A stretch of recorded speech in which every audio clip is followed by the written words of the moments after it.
Magkahalong reaksyon ang ibinigay ng mga mamimili at mga retailers ng bigas sa patuloy ng taas ng presyo nito sa mga palengke. Samantala, inamin ng Department of Agriculture na magiging normal lamang ang supply ng bigas sa Nobyembre kapag dumating na sa bansa ang aangkatin nilang bigas mula Thailand. May report si Gus Abelgas. Ayon sa mga mamimili, hindi nila gaanong naramdaman ang dagdag na presyo sa bawat kilo ng bigas dahil manhid na ang kanilang mga budget. At ito ay sinigundahan din ng ilang mga retailers. Lalo na siguro pa sa 1 kilo na lang ang bibilin. Ito kakaunti na nga lang malaking bagay yun. Siyempre kung kinikita lang ng asawa mo minimum lang, malaking bagay na yung piso. Dapat sana ibabaan ulit sa dating presyo. Tatanong sila, bet daw ganun, biglang-bigla ang taas ng bigas namin.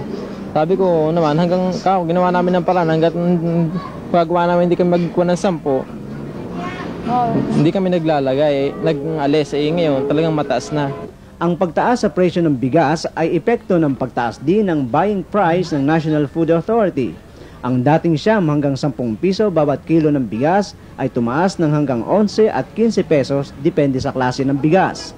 Sa ngayon, ayon kay Sebastian, mayroong kakulangan sa buffer stock ng bigas, ngunit ito ay pansamantala lamang.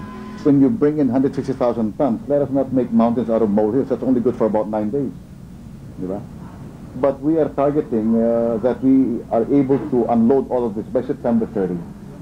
Ang 200,000 toneladang bigas mula sa Thailand ay inaasahang mapupunta sa kamay ng mga maliliit na retailers at hindi sa mga rice cartel o middlemen. Isang monitoring council ang binuo ni Secretary Sebastian upang mangasiwa sa pamamahagi ng naturang bigas sa buong kapuluan. Ayon pa kay Sebastian, kailangan makarating ang aangkating bigas bago July 15 upang maging normal ang supply sa darating na Nobyembre. Gus Abelgas, ABS-CBN News.